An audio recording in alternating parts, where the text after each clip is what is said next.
Hello everybody, and welcome to another session of Empowering Women, Public Space and Climate Change. This is our 8th session now, which I'm pleased to say, which of course we started just about a couple of years ago, I think during the pandemic period.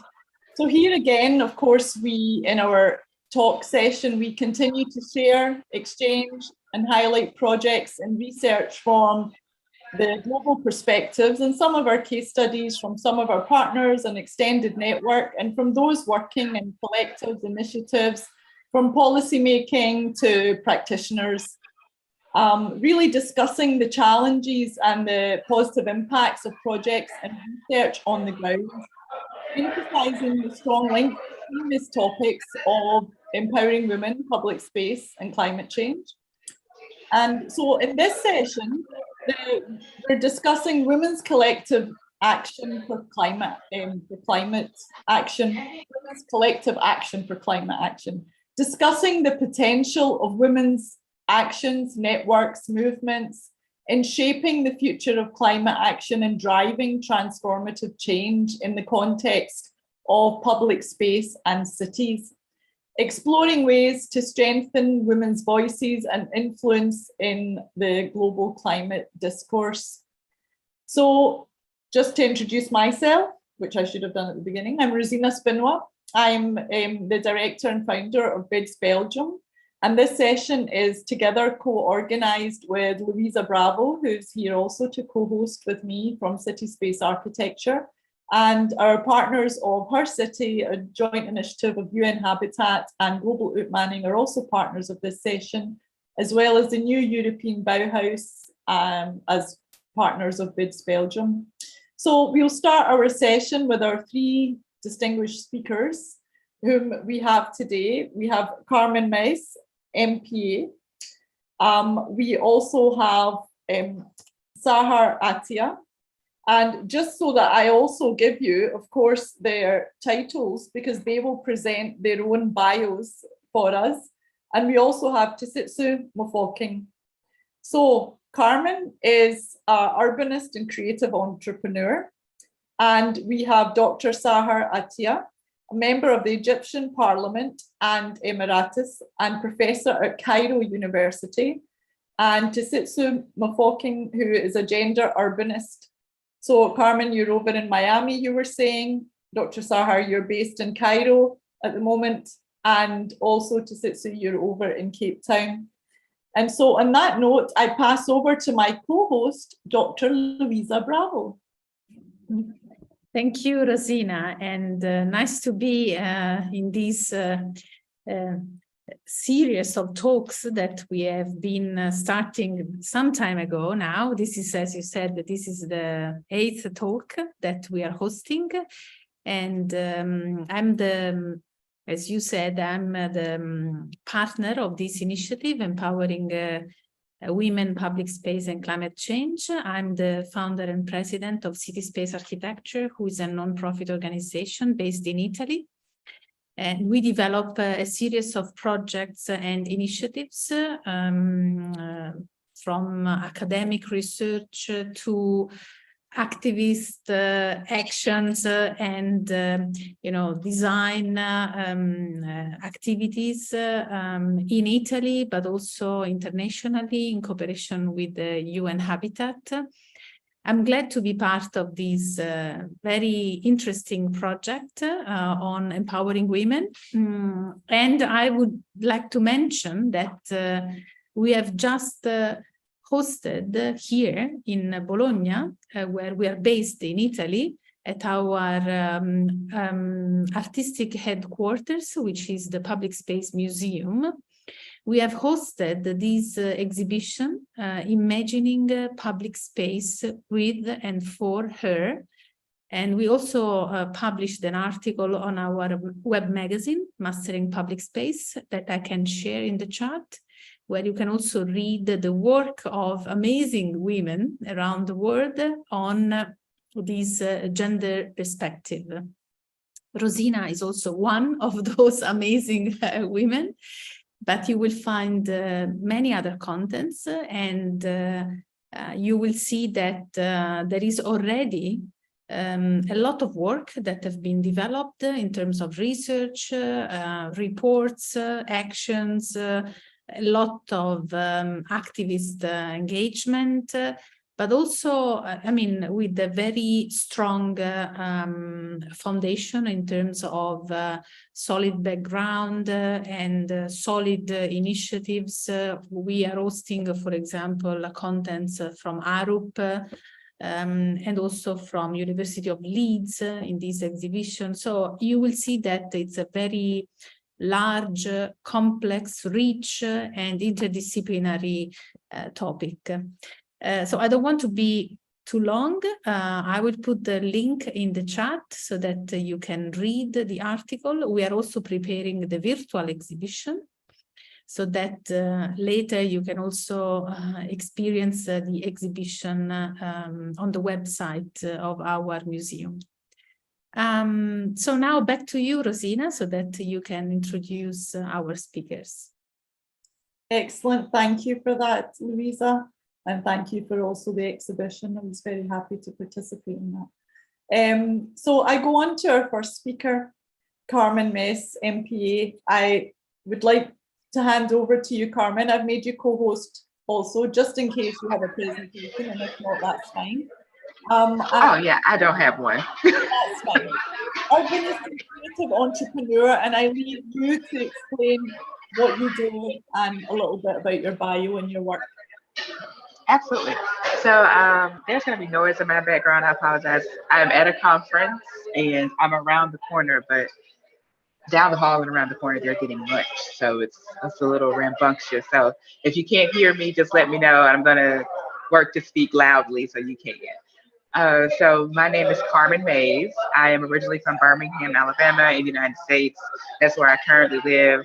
I'm visiting Miami at the moment for this conference, and it's raining outside, so it's not that great, but it is still a very nice place to visit.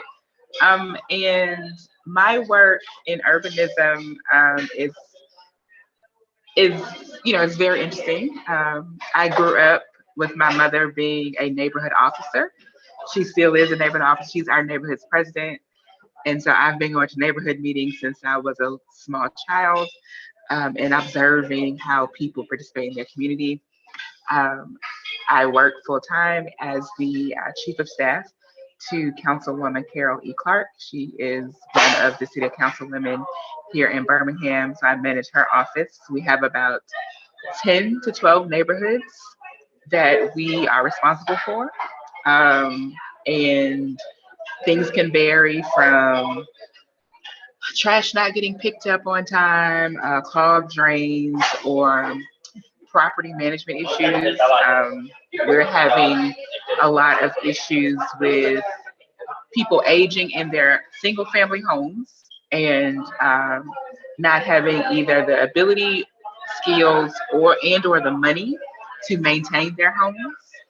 And also not having the familiar relationships where their children or nieces and nephews are able to financially contribute or willing to help them maintain and keep their homes. We're also working on projects with a new organization in the city called Cool Green Trees.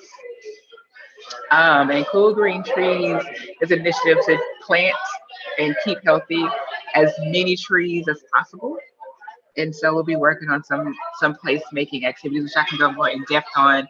But from the creative entrepreneur side, I also have a community engagement firm. And we use local creatives to execute these really creative and sometimes intricate community engagement plans for governments, corporations, brands, so they can get a much more nuanced and real understanding about the people that they're connecting with. So it's not marketing, I don't do marketing, but I do help people connect with other people in creative and meaningful ways. Did I answer all the questions that I was supposed to answer? Yes, it answers all the questions for sure. Of course, we will encourage the discussion even after everyone has presented. But it's great to understand you know, what you're doing at the moment. Is there any specific projects around sort of also engaging women, may I ask, in your community, just out of curiosity? That engages women specifically. So inadvertently, so there are a few things we're experiencing. Women are outliving their partners in Birmingham, you know, on average. On average, what we're seeing is that we're seeing a lot of women who are older and end up living alone. So inadvertently, a lot of our programming ends up, it is towards women because they are the most acutely affected by, you know, things like, you know, climate change or disrepair on a home. It's getting hotter. Our summers are getting hotter. And their ability to financially keep up with a power bill when they're having to run their air conditioning all the time, or making sure that they're repaired, their air conditioner's repaired or it's up to date, like things like that become an issue. We also do a walking group. So every Thursday morning, we meet up at our local Starbucks in our community, and we walk the perimeter of the shopping center. And the majority of the people who participate in that are women. And so we're walking and we're talking about whatever they want to talk about. My boss is there, the city councilor, so it's an opportunity for them to engage the government. But it's that's who shows up. You know, they're the people who are available. So there's a rich history of women, particularly Black women, being very visible and loud and present when it comes to community issues. And so we actually have to have special programming to get men involved. um, I think it's this month is Men's Health Month, and like they're having to put on special events to get men to be more interested in their mental health, their physical health, and other things of that nature. But when we are having neighborhood meetings, when we're having neighborhood cleanups, we're having events hosting from our office, the majority of our neighborhood officers are women. Women are showing up and have been showing up and participating for us. So you know, it's a good tradition that we have, that, you know, more than likely when it comes to a program or we need help with something, or even when someone comes to us like, I have an idea that I want to do, it's usually a woman that is coming to us. That's really interesting. How interesting that you're having to do programs to engage men.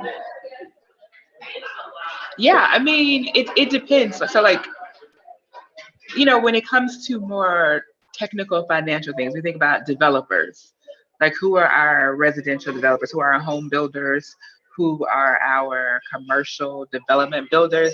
That's going to be men, right? So when it comes to like that hardscape economic development, things of that nature, that's where we see an overrepresentation of men. But when it comes to community meetings to talk about, the city is wanting to build a family fun center, and they're having a community meeting about what should go in the family fun center, the majority of the people who show up are women who are saying, I want it to look like this. This is how you should be designing it for children. This is how it should be designed for teenagers. This is where, you know, for the senior population, this is what we want. We also want some outdoor space. So it's like, when it comes to like those more programmatic things like that, women show up and they are pushy, which I like. You know, they're not like, you know, if they get pushback, then they push right back. They're like, no, I want this. I want it to look like this. And it's really, I think, a testament to the history of Birmingham, you know, from the civil rights movement. And basically, these are, you know, people who were children during the civil rights movement or teenagers who participated in some of the protests. And so they still kind of have that activist spirit where they're showing up and they're saying, you know, I want things to be the way I want them to be. And so that's it's actually pretty awesome to see.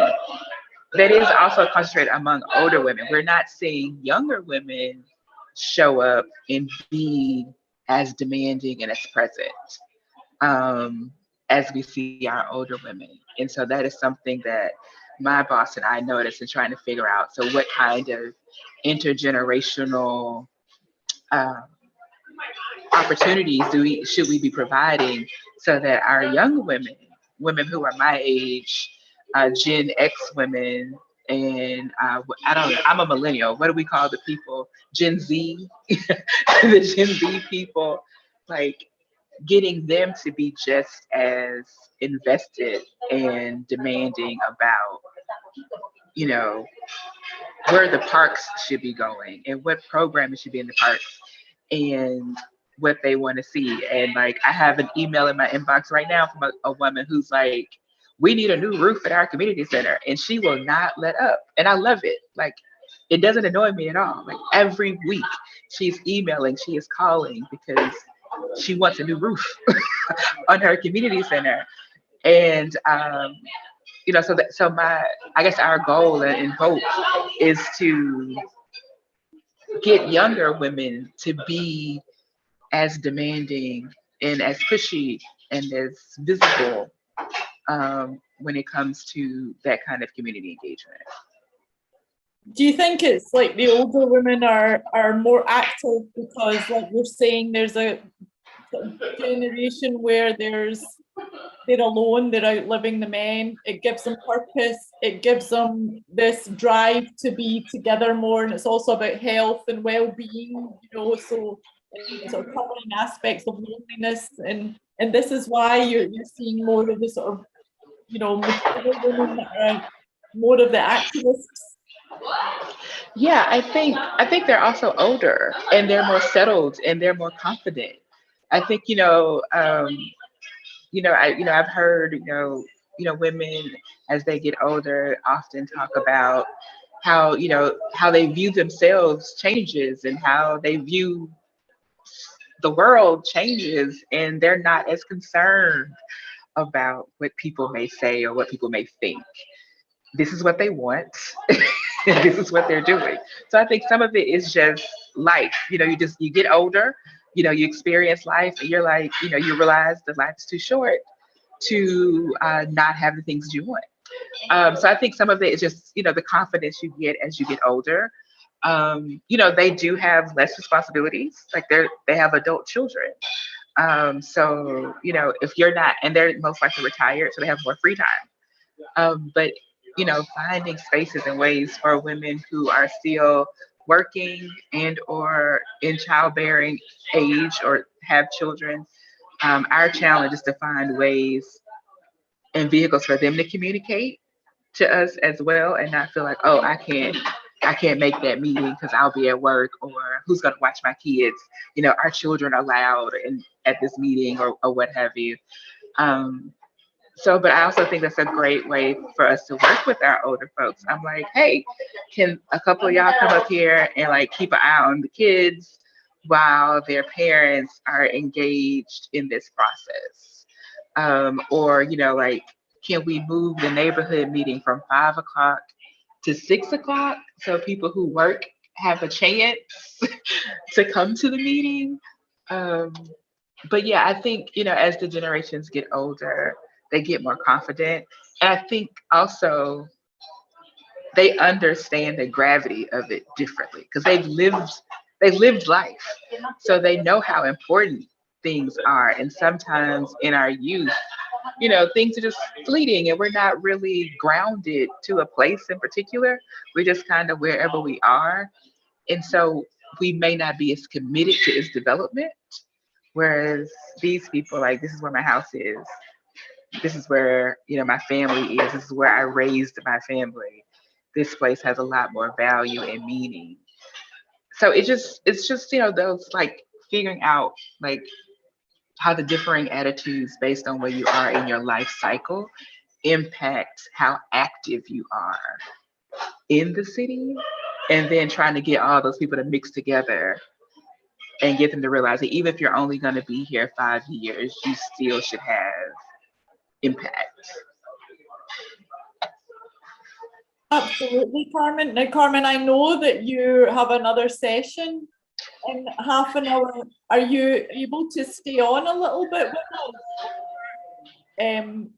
Do you have to go as soon as you're spoken?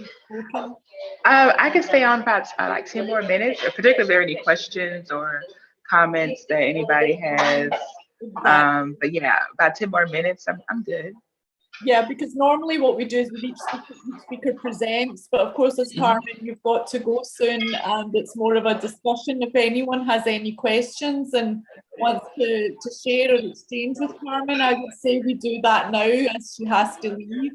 And then with Dr. Saha and Sitsu, we'll of course do presentation and questions after. Does anyone want to exchange further with Carmen on anything she said or anything that arises? Your thoughts? Hi, Carmen. Thank you for your thoughts and what you've shared with us. In terms of getting the young women involved, I have seen or observed that young people are more confident giving comments on like social media because they feel that no one can see them, or they feel like they don't have to stand in front of like 5,000 or like 100 people or 50 people saying what they think or how they think things should change in the city and so forth. And that was one of the things which I'll speak about. I don't think you'll be here, but when I go into my presentation, is that I had to do an Instagram poll to get like a general sense of what people think safety means in public spaces. And I got such a good turnout on social media because they didn't feel like they were too exposed. And you know, with question polls, you can have an anonymous, so no one will see exactly who the person is. So I think maybe looking at it from that perspective, because I know you're saying you guys are looking at how you can get young people involved. I think maybe using the social media tool, because that's where people are now. So you got to go where the young people are at and where the traffic is of young people. So yeah, I'm not sure if that could help, but I just thought that could be something that maybe with the Gen Z especially you think about. Yeah, we, understanding media and figuring out how we want to use it is on the radar. Um, how, but unfortunately, as I tell people, I was like, it's not recorded as a public comment, like that goes into the record if it's on social media, right? And when decisions are being made and people are referring to things, you know, that's not, it's so yes, we do get a lot of things that are said on social media. One of the things that I don't like is that it's very hard to do nuance on social media. And so a lot of, That's correct, yeah. yeah, so a lot of what we're seeing is that, like I was talking about this earlier as it relates to like maybe like property. So like you'll have a lot of people on Instagram who are not real estate attorneys or or other professionals, and they're giving advice about real estate. And then you'll come to me and say, well, we want to do X, Y, and Z. And then I'm saying, oh, we can't do that because blah, blah, blah, blah, blah. I never get to explaining why we can't do something because all you heard was no. And I'm like, no, like what they were talking about is actually not legal here. State law is different. Like I see. because, every state is different, every city is different. The way we break down these things, it doesn't allow us to have nuance to really explain something. Yeah. And we could do a better job of like creating videos and other like toolkits or other like ways of communicating so people can better understand things. And I think that is also like younger people, because we don't have good civic education in the United States. You probably can tell by what's happening here. Because we don't have good civic education, people don't actually know how the government works. And they're just best guessing it. They're just throwing stuff out there and all they are interpreting. You keep saying no. And I'm like, it's not, no, it's not that I don't want you to participate. And it's not that your ideas aren't good, but there's a process that we have to legally follow. And because no one taught you that process, you are developing ideas outside of that process. And I don't have the wherewithal to change the process to fit your ideas, if that makes sense. Yeah. So I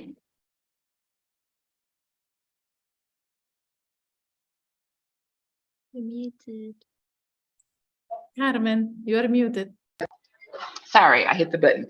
So anytime I have an opportunity to engage young people, I am overwhelming them with information about how government works. So then when they do come back, assuming that, like, I'm begging them to come back. I'm like, please come to the city council meeting. Please come to the budget hearing meeting.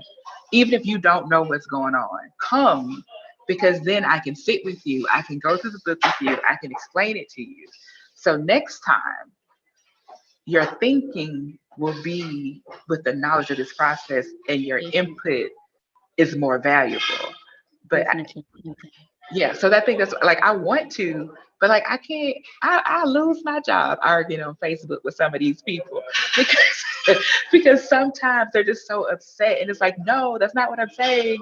It doesn't work like this. It is like, I don't have enough characters or time to explain to you what this is. But if you would come, but it's like also getting them to come.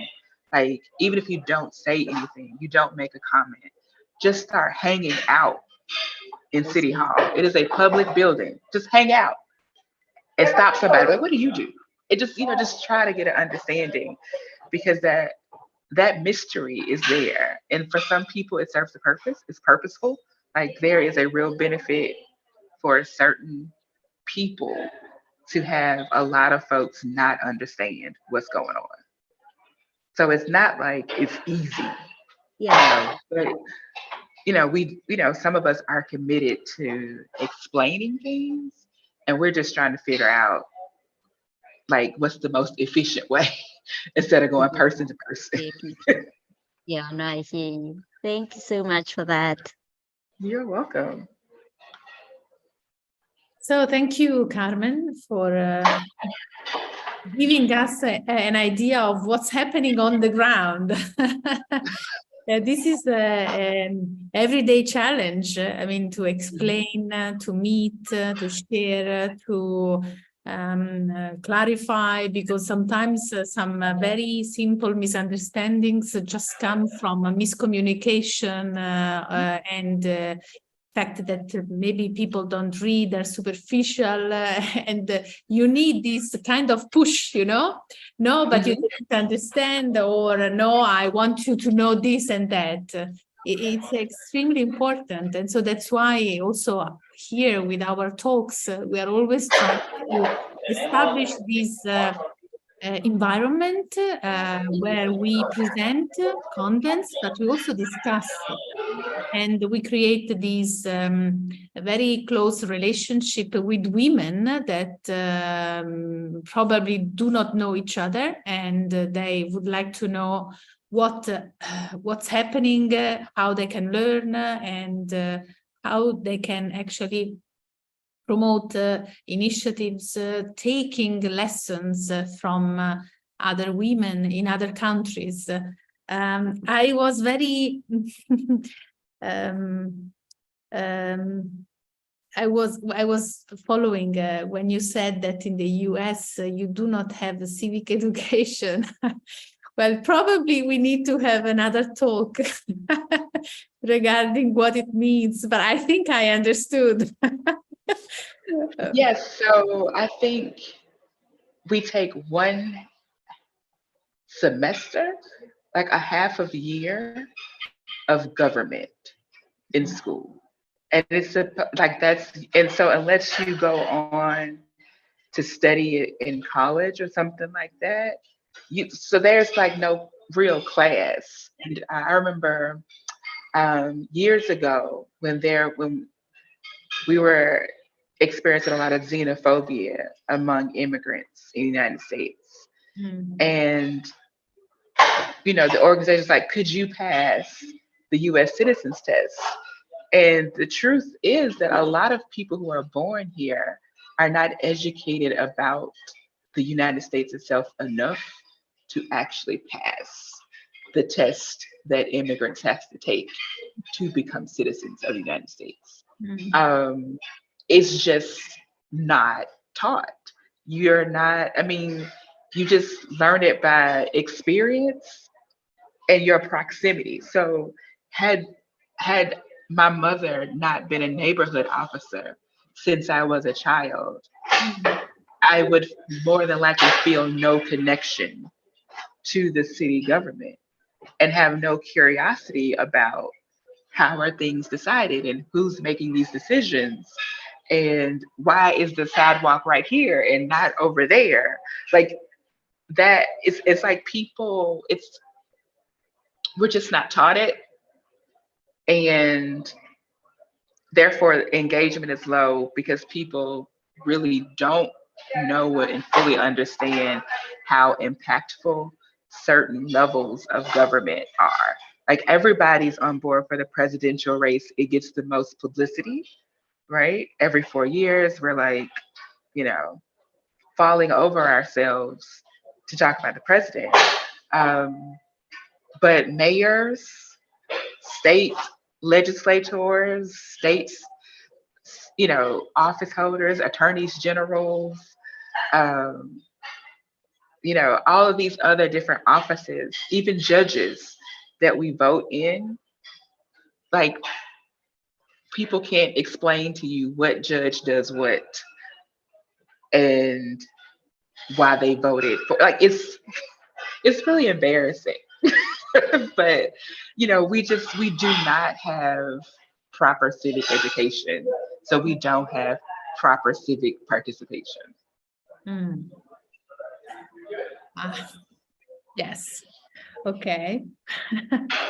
We have to deal also with this challenge because I think what you said regarding immigrants and the exam they have to take, I think it could apply also here in Italy and in many other European countries. So I agree with you. We need to restore some civic education in common people because it seems that the way of living together is somehow lost, and we are facing challenges even to meet and to talk and to share. Thank you, Carmen, for joining today. And I don't know if you can stay longer, but in case you can, maybe you can also contribute to the discussion with other speakers. No, I have to run now, but thank you for accommodating me um, in this process because I being away at a conference and then having another call. But I do look forward to watching the recording and hearing what everyone else has to say and understanding it. But yeah, this has been great. And as always, if there are any questions or thoughts that you may have afterwards, feel free to reach out to me. I would love to converse with any of you and continue to build these climate aware and gender inclusive spaces, public spaces in cities around the world. So thank you so much for having me. Thank you. Thank you, Carmen. See you guys. So we move to Sahar Attia from Cairo. Sahar, would you like to introduce yourself briefly? Yes, hi. Thank you, Louisa, and thank you, Rosina, and thanks to Carmen. She's already went. I know she is in the conference. I am initially an architect and very interested in urban design. I teach urban design actually in Cairo University. I have been a professor now for so many years that I can't count them. I've been always in the academic teaching and supervising thesis and so on, but I also practice and got to work a little bit on the ground. I also do some consultancy work for the government, and always in fights regarding, the use of public spaces and etc. Lately, or not lately, since 2 years, I have been appointed in the parliament, where you face and you see, another aspect of governance and what is really happening. It's a good experience, of course, totally different from the academia, but it is important to feed in the academia in politics and in the policy making issues. So actually, I had a presentation, but before the presentation, maybe it's more interesting to tell you a little bit what I've been doing regarding, if we talk about, we have now the city, public spaces, gender, climate change, with all those keywords. Recently, I have supervised a thesis about gender and mobility. And we actually, we published a paper out of this thesis, and it's online, I think. And it was very important because the student discussed actually how urban planning and urban design is not considering the care, the women when they have to, take their children to schools, and then they have to go back to their house, and then maybe they have to go to work. So it was really an interesting topic, and strangely not by social studies, but by architect and urbanist. Another thesis, which is ongoing now, and it is very interesting, about public spaces in the areas after the families are displaced from informal areas. So in informal areas, they have their habits of how to use the public space, and even the streets are very small, very narrow, but they are very important in their lives. And then when they are transferred into new communities, public spaces are there, and they are maybe bigger, larger, but still they are not used in the best way. So this is another thesis that is ongoing and interesting. Also, there is an important research that we did with Strathclyde University about women and entrepreneurship. And it was just during COVID, and we were studying what is happening to women after COVID for their work and their living, because some of them, for example, are now stuck at home. They don't work anymore. They were supporting their families. So we did this study, and we did it also in an area where women were really harmed by COVID for their economic life and transportation, communication with other people. Most of them were, they were like helping in houses and so on. So it was a bit difficult. So these are the most important milestones that we worked on. Regarding today about the presentation, it is not really about the city, because when we talk, I thought we would focus a little bit on climate change and gender. And when we look at climate change, especially in developing countries, Egypt or any other country where they have agriculture is an important field of work, we find that this is the most harmful issue, is about food security, about agriculture, water scarcity, the weather, the high temperatures, and so on. So I have the presentation. I will just maybe go a little bit quickly, so I don't take a lot of time from our next speaker. And then if we want to stop anywhere on any slide, I will stop, but otherwise I will just try to give you some thoughts. These are only reflections. So do you allow me to share the screen? Or? Yeah. Yes, I've made you a co-host there, so you should have it. Yeah, it's okay, it's fine. Okay. So my first slide here, the cover slide, I use it whenever I have to talk about women or gender, because I have 3 generations of women who really impacted cities and impacted the societies. So of course, the first one on the left, you know, it's Jane Jacobs, and of course, all of women knows her. And then in the middle is Mona Seragiddin, who really worked a lot on municipal finance, and she has impacted a lot with her writings. And the most recent one is Maimouna Al-Sharif, who is the executive director of UN Habitat and who is doing a lot of work for cities, public spaces, housing, and so on. Let me skip. So I thought about 2 important questions regarding climate and gender. So is climate crisis gender neutral? And here we have to think a little bit, because at a glance, you will say, no, I mean, it's affecting men, it's affecting women, children, it's affecting the city and the citizens. But actually, no, sometimes we will discover that it is affecting women maybe more. And the other question that would really be the answer of the first one is, how can women play a role in climate action?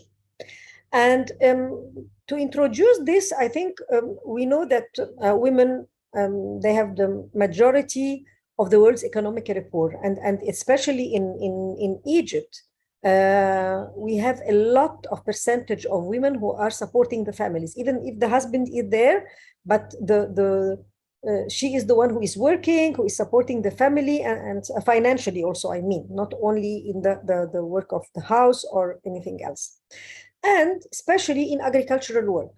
And although we will be tackling a little bit the rural areas, but I think that any city, the prosperity of any city is really depending on the surrounding rural areas. If you have a good hinterland, then you have really self-sufficient city, you have food security, you have a good urban agriculture in the city, it is also successful. So these linkages between rural and cities, or maybe because I'm a planner also, so I always think about, you know, hinterlands and about the linkages and connectivity between city and the surround. This is an important number also that I want to highlight, and this number was mentioned in the last Science and Technology Forum in the United Nations that was held last May. And it was about also the role of science and technology in cities and in the SDGs and to achieve the SDGs.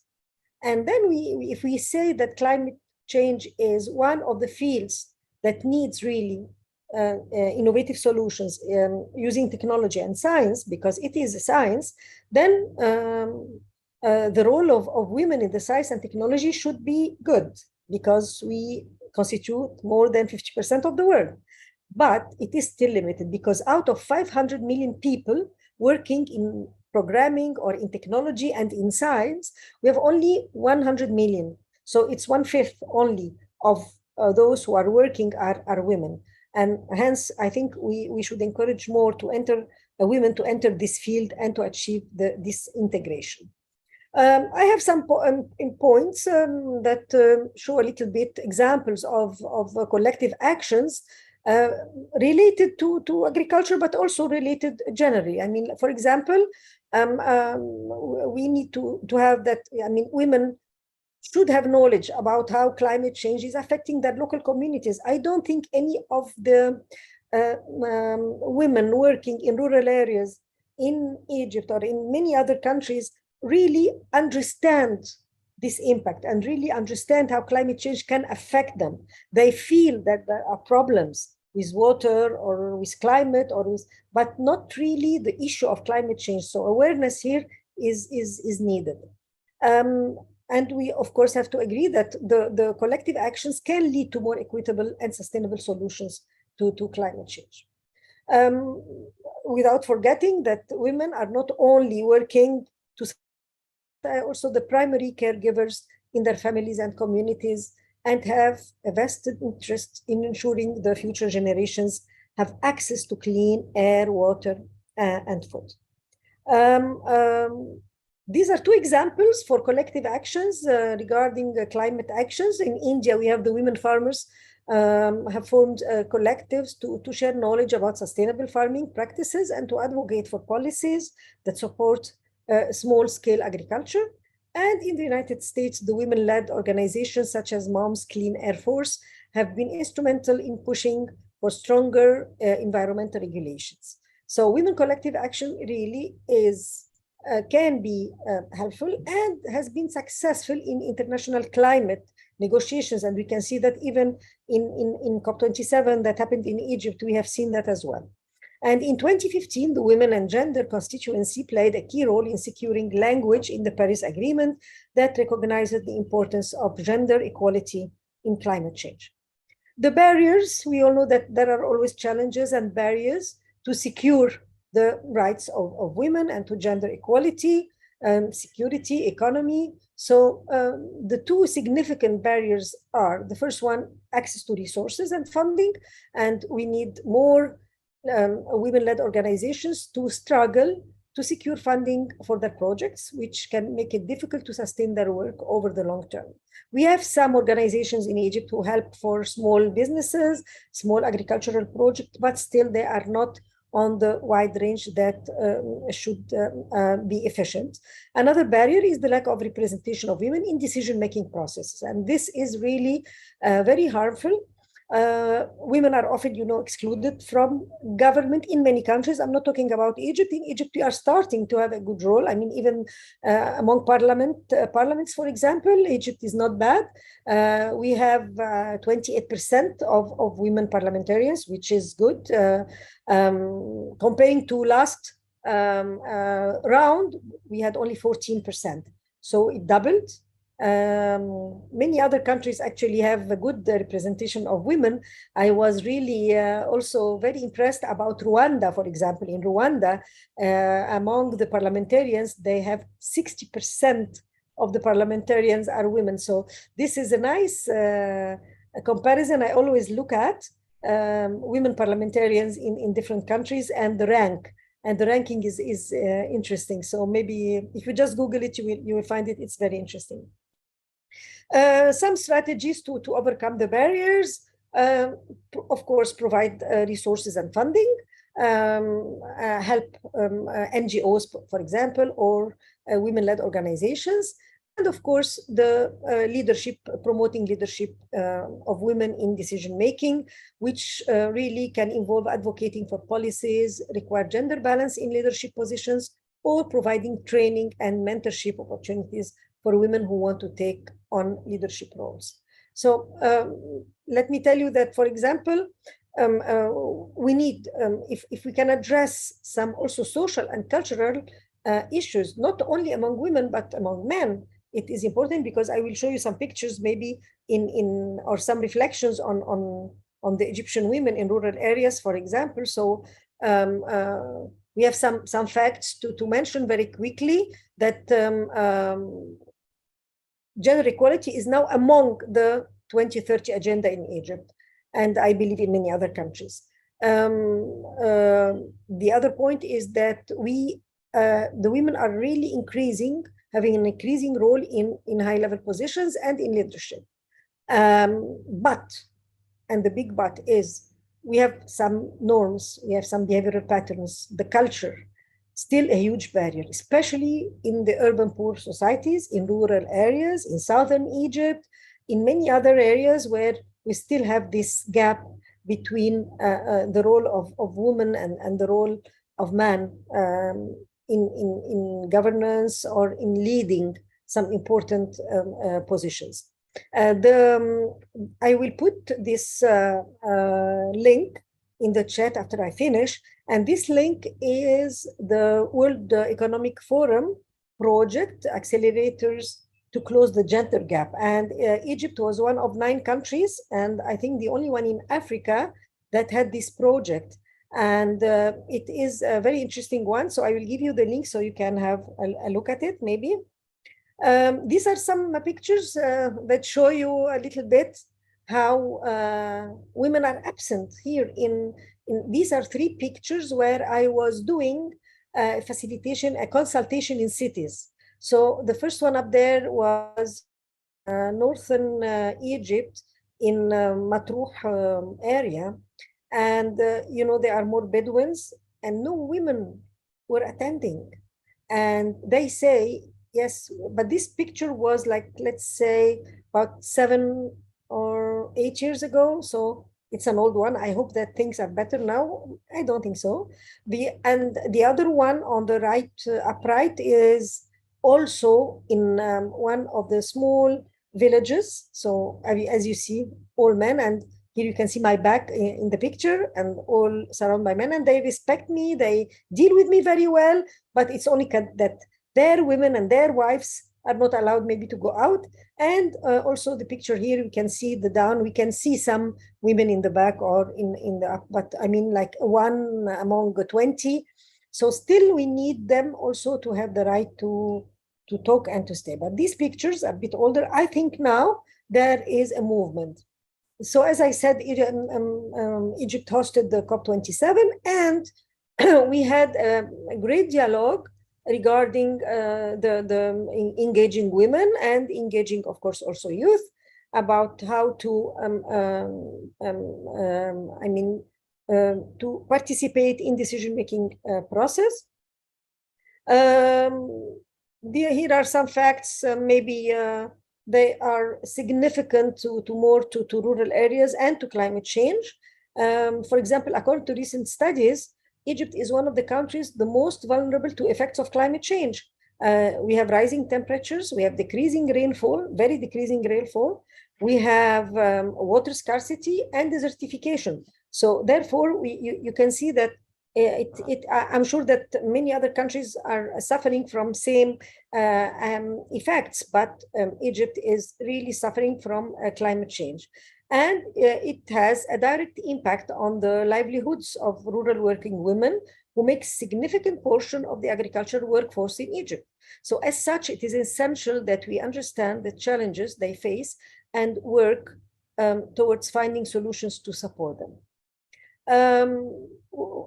Some more also information very quickly about rural working women.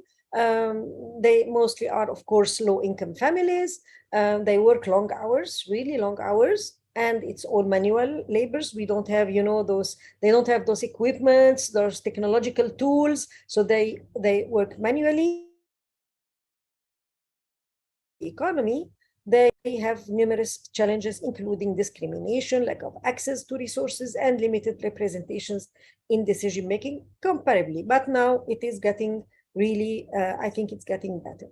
Of course, they lack access to information, technology, and financial resources needed to implement adaptation measures. The recommendations are, of course, the most important is access to information, access to technology, access to finance and support, financially support, empowerment, of course.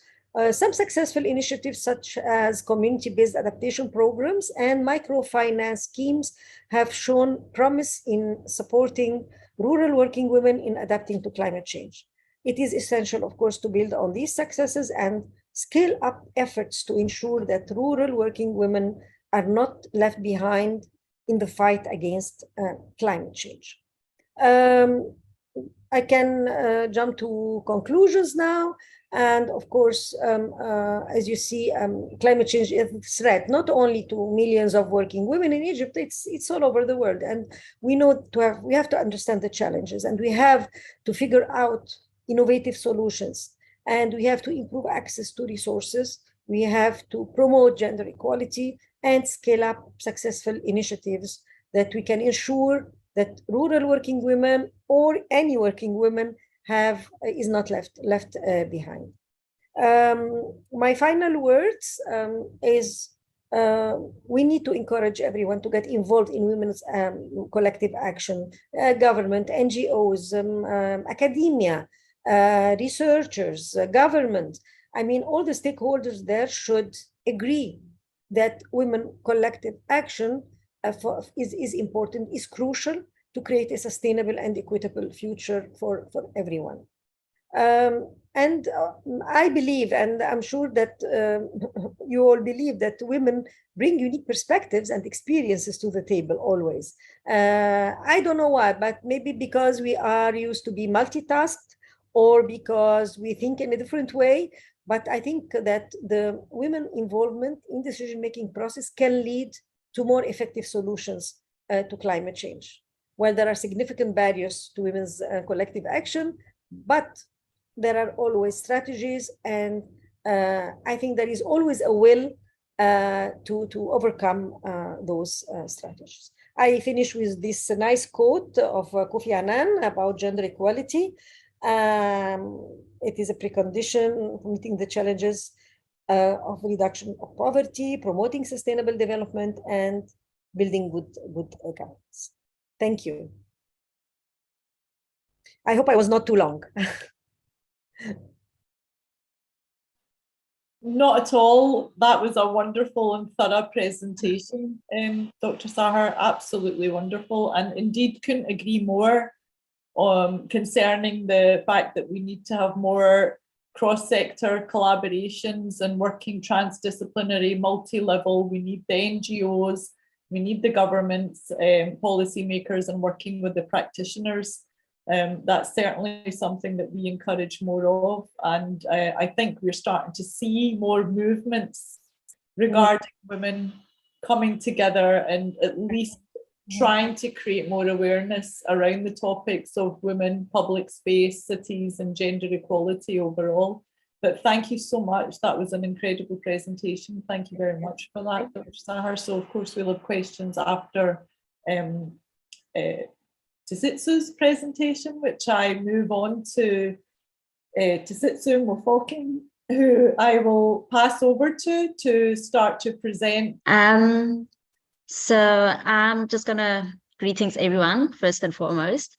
My name is Tsitsu Mofoking, and today I will be presenting my research dissertation from my degree of Masters of City and Regional Planning. The topic of my study is an investigation into the safety of Nyanga's public spaces from a gender-sensitive perspective. However, I will be touching a bit on how my topic relates to climate change as well. Next page, please. Okay, so just to share a bit about myself, I am an architecture graduate from the Tshwane University of Technology, a city planning honors graduate from the University of Cape Town, and a Master of City and Regional Planning graduate from the University of Cape Town. I am also a spatial design lecturer within the Interior Design Department at Vegas School, Cape Town, and lastly, the founder of a knowledge storehouse named The Hue. Next page, please. Okay, so I will start with the introduction just to provide some context of the site. Then the theoretical framework will follow. The research methods and techniques will be presented thereafter. And finally, the research findings and recommendations. Next page, please. Next. Okay, so I will start with the the research stems from my experience as a woman in planning, and particularly a Black woman in planning. Therefore, my approach to this study focused on gender planning through a Black feminist planner's lens. And in many contexts of the global South, women are generally viewed as subordinate to men. And this is especially apparent in contemporary leadership and decision-making roles, which tend to be roles reserved for men. Thus, from this, it has been found through research that planning in the global South has and is still failing for the most part to enable gender-sensitive safety outcomes in public spaces, which will now bring me to the problem under study. Next, please.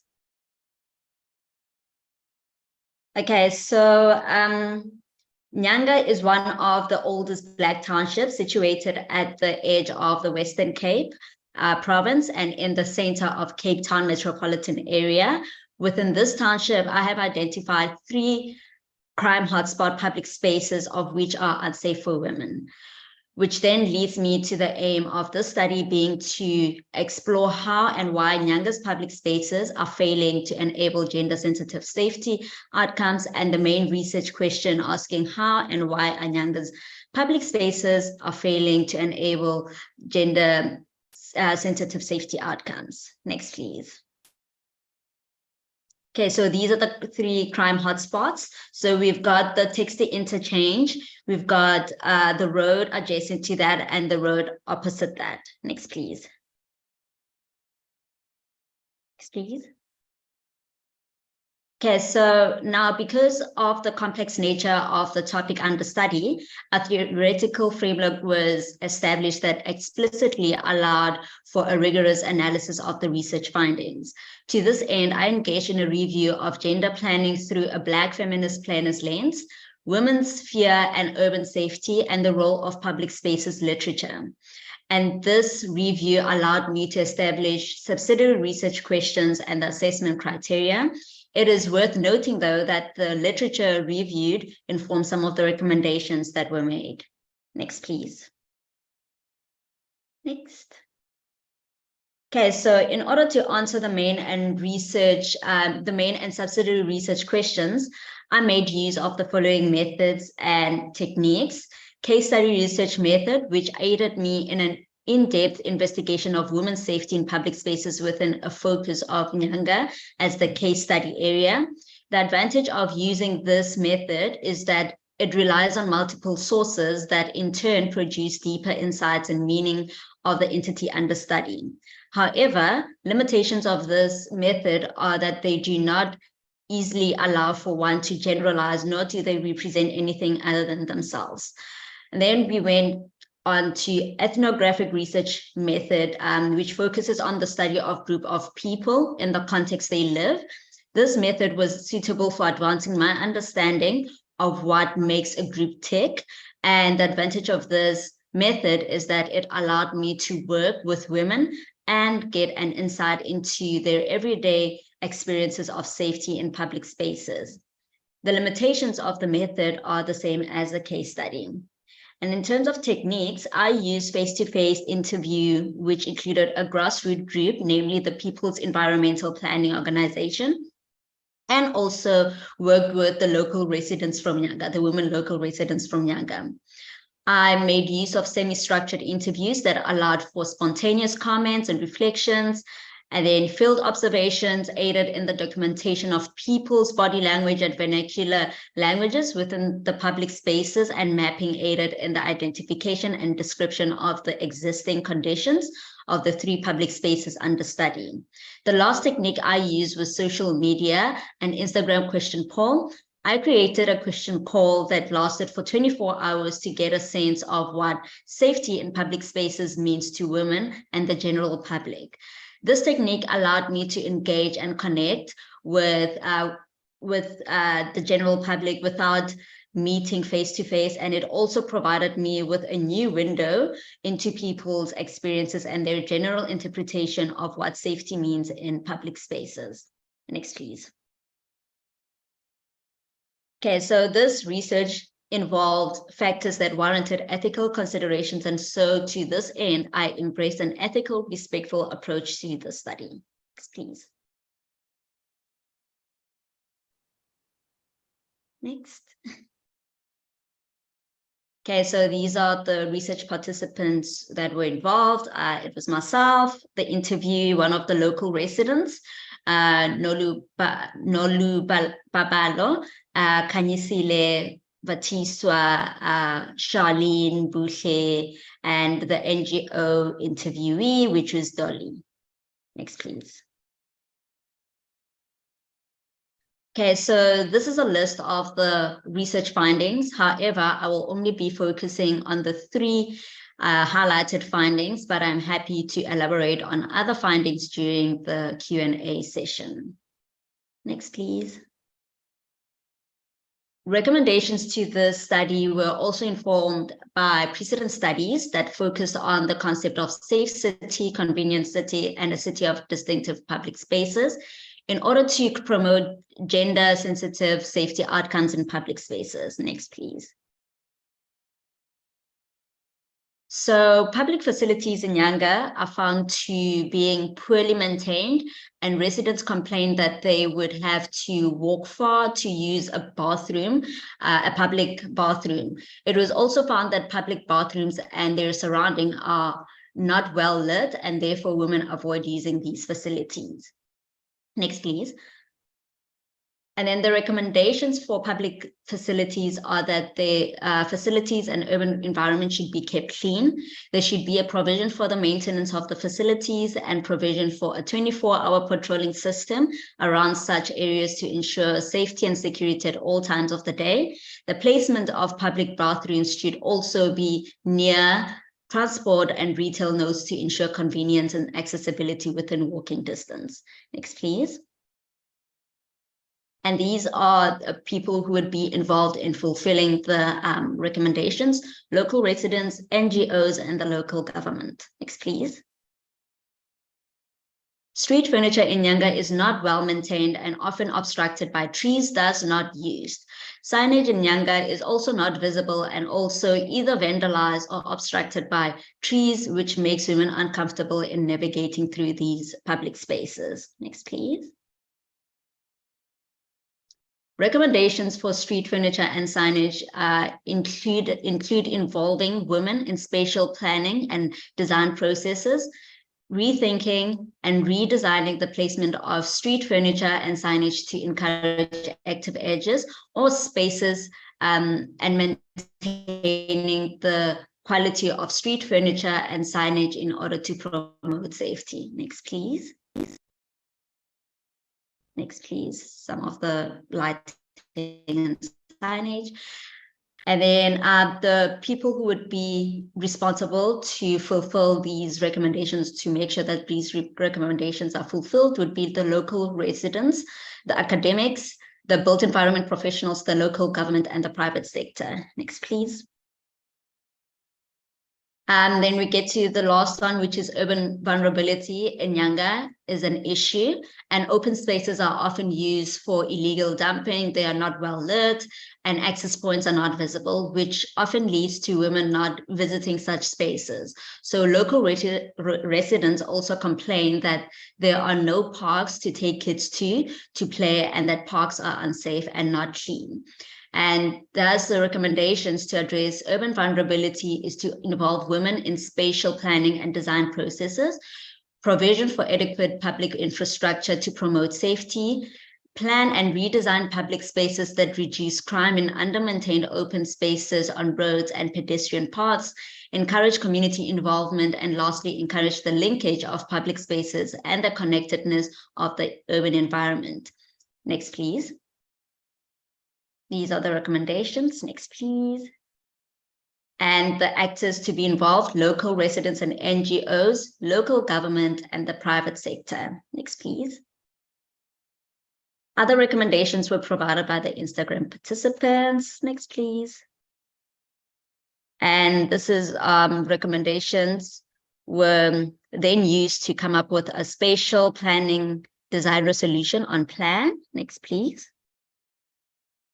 And a 3D just to show the look and feel of how Nyanga would look like. Next, please. And some of the reflections I realized through this research journey that placemaking is actually a human need and process that every member of the community should be involved in. And during my dissertation research process last year, I ended up becoming a victim of crime in a public space myself.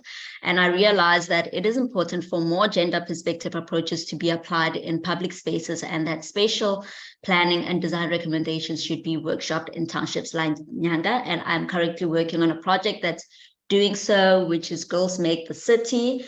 And we are currently working in Langa. Next, please. And then the last part on climate change, safety as the common denominator. I personally am not an expert of climate change, but as I was going through my research again, I started making the connection between women, public space safety, and climate change. And I found that because women and girls happen to be more vulnerable, they happen to be more affected by climate change. As you can see in the first image, with being a street vendor, women are more likely to be dependent on land and agricultural activities for their food and income, which are threatened by human activities and the lack of maintenance of public spaces. In the second image, the issue of street furniture comes to light, where women are often at home for most part of the day and are more likely to be expected to take household responsibilities such as securing food, fuel for cooking and heating, securing water, etc., which we all know these are threatened. And then we expect women and girls with the quality of lighting and infrastructure in our public spaces to go out, walk great distances in public spaces to find local sources that have been dried up. And this is a safety hazard. And lastly, the last point I'd like to touch on is on illegal dumping and abandoned plots and buildings, which are also unsafe. But in terms of climate change, especially in developing countries like ours, women and girls tend to be exposed to the negative impacts of natural and man-made disasters, including death and injury, like the illegal dumping of bodies on abandoned plots. And these disasters are becoming more frequent and more severe due to the climate change, especially mid and post-COVID. Next, please. And yeah, this is a quote I'd like to leave you with. Our deepest fear is not that we are inadequate. Our deepest fear is that we are powerful beyond measure. It is our light, not our darkness, that most frightens us. And watinti abafazi watinta imbakota is when you strike a woman, you strike a rock. Next, please. Thank you.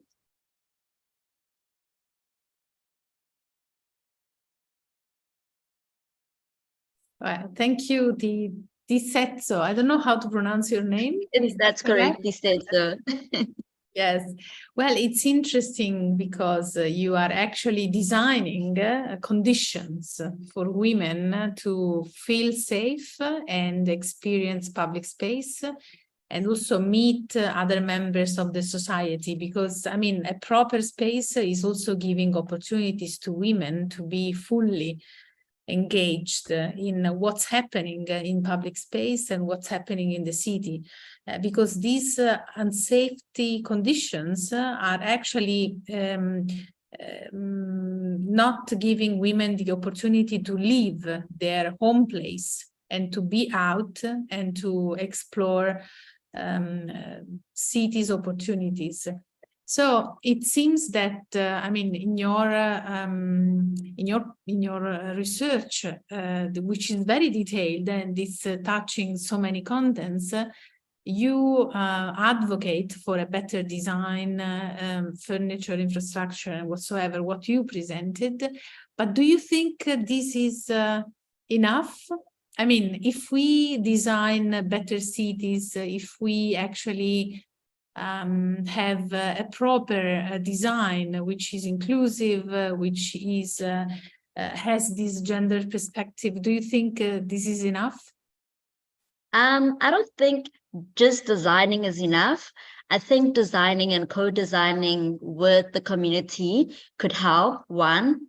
And I think also maintaining. So coming after, and I mean, if you look at the people who are responsible for ensuring that the recommendations are fulfilled, I do give certain time frames as to when the government and policy makers and special designers would need to come back to those areas and check whether it's still maintained, whether the infrastructure is still in place, whether people are using the space, to get feedback as to, okay, we designed this, we put this in place, let's go see after like 6 months or a year or 2 years whether this place is being used as we had initially designed. And if it doesn't, we get feedback from the local residents and the people who are using those spaces on a day-to-day basis and hear what they have to say. And then they can start telling us that, no, this doesn't work, or we don't go out at this time of the day because there's no security, there's no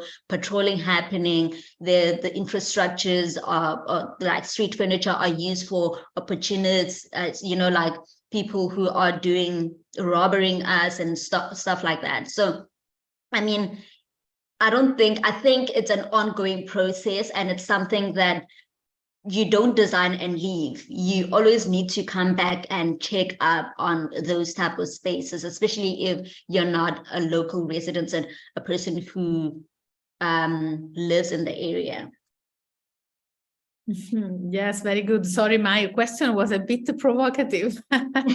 I don't know if it was clear, but not to, I mean, undermine your work and your presentation, but since this is a challenge, you know, I'm an urban designer as well. So as urban designers, we are asked to provide design solutions, of course. But then, as you said, this is much more complex, and it's not just about design. Of course, the design component, you know, play a crucial role, because we really want to have cities that are designed for all, and especially for women. This is the first step, which is very important and also very difficult to achieve. So if you have good projects like what you presented, I think it's an amazing start also to explain how design can contribute. Definitely. And you know, what is important to be understood from also policymakers or local governments.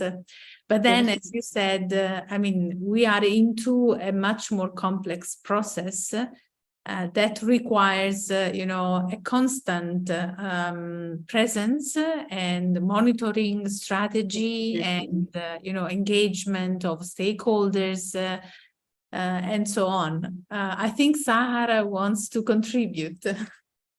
Yes, because while thank you for your presentation, very interesting research. And actually, yes, I mean, I hope that maybe I will take your email and I'll let my student who is working on similar project for the also public spaces in the new areas where, you know, informal dwellers were spent there. But I had a question in my mind, because this happens a lot of in a lot of cities when they do this kind of design to ensure a specific space for women. So this, okay, it gives security, of course, but sometimes it is not really, you know, it's not the merge that we want to do. I mean, we want to have people all integrated together. So I think this was my question, actually. What do you think about this idea of having in public spaces a special area that is assigned for women and only for women, and men are not allowed to enter that, because they can go with their kids, stay there, chat together, they are freely sitting. And actually what happened is there was a small project that UN Habitat did in a very, very, very small village in Egypt. And there was a new library built, and there was a garden in this library, and they had a special area for women and kids. So is this right to do or not? What do you think? I mean, it's maybe a question for everyone, because it is something that can lead us afterwards in the design. And so I don't know, what do you think? I mean, it's based on personal experience. So I don't want to impose my experience or my opinion on what it would mean for the next person, for the next woman.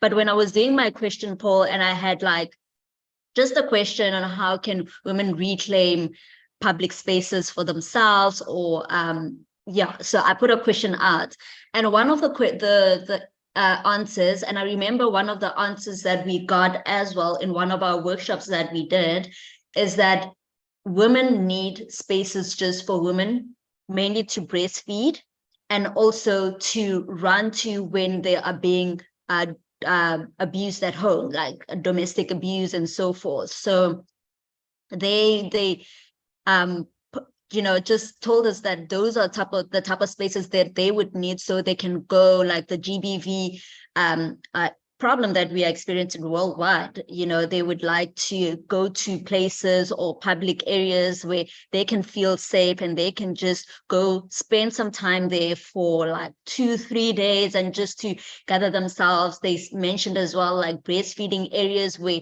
it's just purely for women and they can safely breastfeed while they're enjoying public spaces. So, I mean, like, I'm not a mother, so I can't speak on that as yet, but I can understand where someone who has kids and who's raising kids in a very toxic environment at home would say something like that.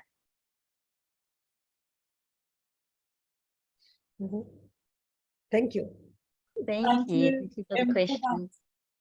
I actually want to also just acknowledge our other two participants as well. So Hannah Kuskova, thank you for joining us as well, and Tiana Souza. I think Hannah and I potentially connected on the Women of the NEB project, which is an initiative I'd launched of the Women of the New European Bauhaus. And the New European Bauhaus is, of course, this initiative by the European Commission, which is working towards a Green Deal.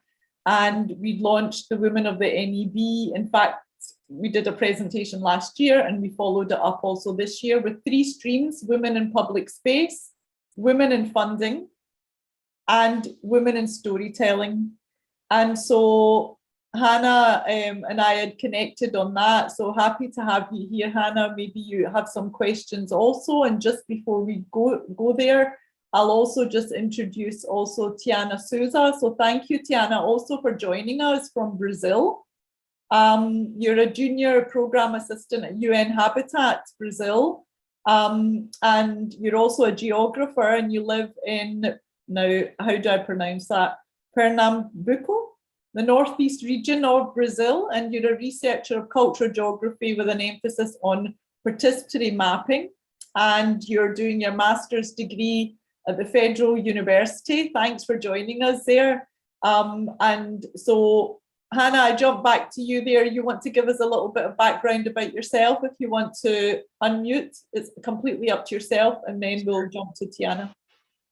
Thank you. So yeah, as Rosina said, we know each other from the NEP network.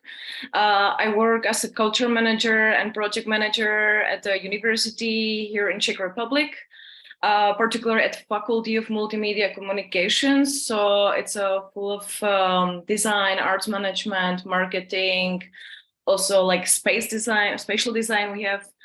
And we are like the topics which resonate recently among our departments are very connected to the universal design. So therefore designing for all and the topics of inclusion. And it goes hand in hand with the environmental questions. And as it's a culture, the sphere is very common ground for many women. So we have like strong women leading our G18 gallery, which is like also like sort of public space, which is now becoming the community base for the locals, which we are very happy, and we try to like pursue this further. So that's a little bit about me. Thanks for sharing that, Hannah. Tiana, you want to say anything if you want to unmute? Of course, you're. Hello, everyone. I just want to thank you. The presentations were very interesting for me. I'm a geographer and I study the collective maps of women in context of social environment conflicts, and the presentation was very interesting for me. Thank you. Thank you for sharing, Tiana. If either of you have any other questions at all, please don't hesitate. And if not, then I jump back to Louisa for maybe some of the questions that we had in the program, or Louisa, some questions of your own. Yes, thank you, Rosina, and thank you to our speakers. I think that both Sahar and Tizetso have this design background. And so I think it is very important to stress that, designing better cities means, working on equity and empowerment and participation in society for women, especially for women. But I mean, it's very complex also, because designing and creating opportunities for design means that cities are supposed to invest financial resources for the urban transformation, for the adaptation, or for new environments that are taking into account these design perspective. So I see this as a challenge, because the financial investment requires also that public space is included as a priority in the urban agenda, which I believe is not the case at the moment, even if there is a lot of interest and there are many discussions around public space, especially after the COVID-19 pandemic.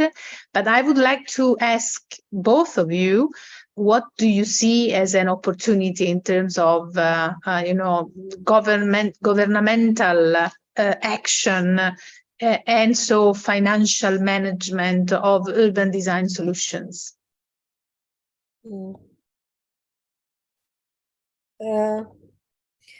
Well, I mean, I can, of course, we have to agree that, as you said, public spaces is not everywhere a priority, but it depends also on the culture of the people and how they use public space and what they can do in public spaces and what public space means to the residents. You understand what I mean? Like, for example, let me give you an example. Many of the Cairenes, for example, who lives in residents who live in Cairo, for them, they will not go just to a piazza and sit, and have their kids around them. No, they would go in a street, very vital, with food, with activities, with shops. So actually, our main public spaces for many Cairenes, not all of them, but for many, especially in the popular neighborhoods, is the street. It is not the space as we talk about the space. And actually, I always say I will write a book about public spaces in Cairo, and then I don't have time. Since 20 years, but every time I get one. But the government, what the government did, it's not the government. We have an organization called the National Organization for Urban Harmony.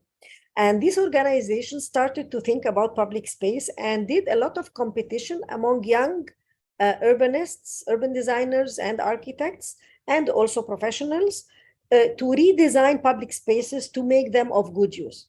So they started to select, for example, a well-known public space or a major public space in each of the main cities in all governorates, in all the 26 governorates. And they did this competition. And okay, there was a will to do it, but exactly as you said, to finance the implementation of the results, it was not a priority. They have other things that are really maybe more important, paving a street, I don't know, providing water, repairing some electricity. But I mean, it was not really, it is not always a priority to redesign a public space for the sake of a normal, of a resident, for example. But I mean, if we keep this in mind and if you work on it, it's good. But the will is there. And I think, as you said, maybe it's not on the international urban agenda now. And I remember you mentioned to me about the WOOF and the World Urban Forum and how public space can have really. And I'm thinking still of it. especially that I'll be, I mean, like in the organizing committee and in the technical committee. So any ideas that you may have regarding this to add, because we did not, I mean, we are doing the concept note now. So any idea really are very welcomed, and we can add what you think is essential to be added in the WOF for specifically for the public space. I think it would be good. So I will wait. Yes. You Thank you, paragraph, Sahar. a paragraph to add and No, but I think it is very important. I mean, to have these official documents, these concept notes, when you have such big events and you have so many stakeholders. I remember that for WOF 10 in Abu Dhabi, UN Habitat shared the concept note with all partners. And so we also received the concept note, and in the program of the activities of the forum under the title Cities of Culture or something like that. So was connecting the concept of culture to the overall idea of a city. But in the concept note, the public space was never mentioned, you know? And so if public space is a place for expression of cultural diversity, right?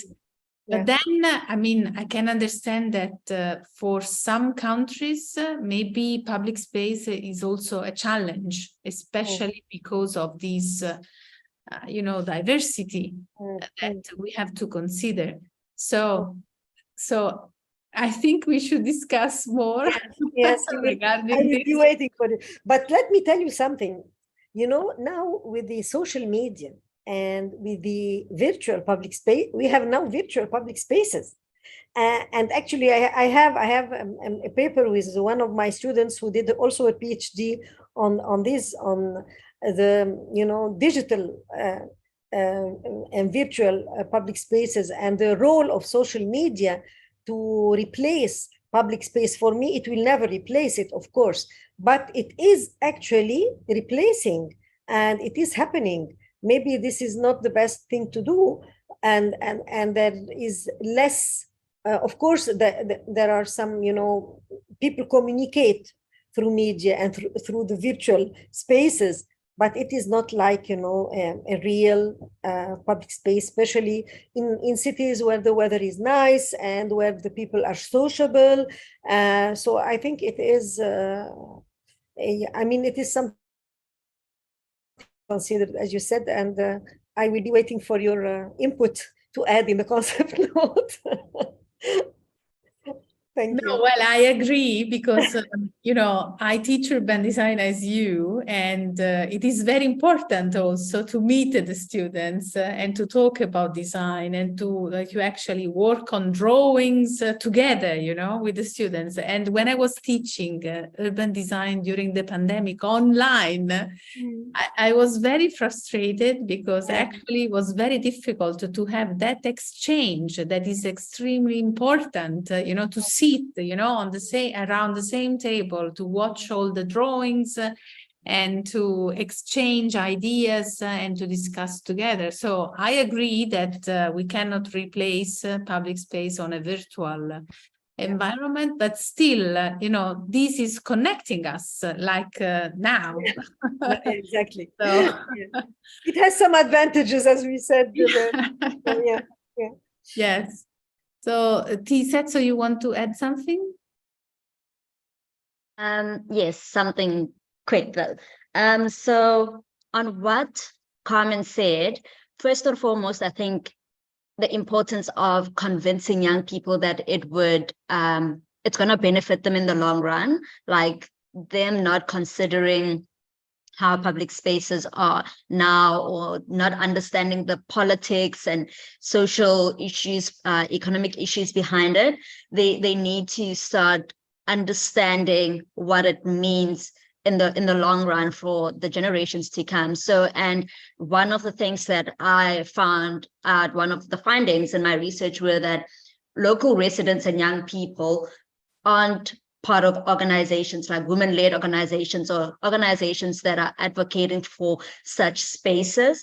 And I think that's where the downfall is, because if you can get people to actually lobby together, advocate together with organizations that are recognized by the city, and go there and tell the city or the government that, you know what, this is what the people want, this is what we want as a collective, then I think in terms of providing funding, they will see the importance. I'm guessing, I'm trying to think that they would then maybe see the potential of what public spaces would do for the local residents. And in that case, I mean, the government usually doesn't have a lot of money here in South Africa, but I think also fostering those relationships with private sectors, because they're about investment. If they can see that if we invest money in this particular place or space, then we're going to get so much more out of it than just what we put in. We're going to get people, communities, safer communities. We're going to get children who are able to play on the streets, mothers and kids who are happier, you know, fostering that community relationship and making it a bit stronger. Then I think maybe in that way, and when the government also agrees to coming back and say, you know what, yes, we're going to partner with private sectors, but we promise that we'll get people in place to come back and look after it and maintain it and make sure that it's in good condition. Then investors would be able to be like, okay, let's put money into this and see where it goes. So that's how I'm thinking about it, as to how the whole narrative would go if the local residents work with the organizations that are already in place to convince the government, so that they can at least start putting money aside when they think of policies and when they think of spaces to develop. Then they can start thinking of spaces like that as well. That's really interesting you say that, actually, to say so, because I remember a few years ago, I think it was 2016, I was at the World Town Summit that was held actually in Scotland, where I'm from, at that point, and we had the Cape Town Association there, which was a kind of form of a bid, which is an improvement district or innovation district, whichever narrative you want to use. And of course, it was very much about funding. It was in collaboration with private, public sector, but working very much on the ground with the community as well. So I think there are different frameworks and models out there, you know, in different regions. And I know certainly that was my motivation with the improvement districts, was to see, okay, how can we have a model or a framework, but it's also community based. It's not just about businesses, but very much about defining the zone and having collaboration. So indeed, I think we have somebody actually wanting to enter the conversation here from externally, but I'll let them in. And so, yes, what can I say? It's been a fantastic discussion, very thought-provoking, given us also ideas. Hello, Eric, thanks for joining our discussion, but I think you're going to be disappointed because we're quite near the end now. I don't know if you want to contribute or say anything, who you are, where you're from. And if not, that's okay. You can listen in. We'll send the recording to you. Ah, okay, Eric. Hello, good evening. Sorry, I'm Eric from Ghana. I think I saw the link somewhere on the Google platform, so I tried to join. And since I'm actually interested in climate change and environment, so I just decided to give it a try and to know what this whole program is all about, so as to learn. So I'm open for everything. Well, Eric, we are at least honoured that you're the only man that's entered this conversation, so we're grateful that you're here. And thank you for joining us as late as it is. But of course, we'll send the recording to you, because we're just going to be closing up now. We're heading up to nearly 2 hours. So we will just say a great thank you to all of our speakers, of course, Carmen Mess, who joined us and had to leave early as she was at the conference in Miami. Dr. Sahar Atia, very thorough and insightful presentation, as was Tsitsuma Hawking, whose presentation was also very interesting. And also we have some ideas now, Dr. Sahar, of also maybe perhaps doing a session on public space and cultural context, which I think could be quite interesting, and it can feed into some of the conversations that you'll be having. Of course, I think Carmen, if I'm not mistaken, or some of her colleagues in the US were certainly involved in some conversations around race and place, which were also quite interesting. But so thank you everybody for joining. Thank you, Louisa, of course, for being my co-organizer always. And we will of course be sending the recording out to everyone that participated, and it will be of course made public on the Empowering Women Public Space and Climate Change website. So we leave it there. Thank you very much.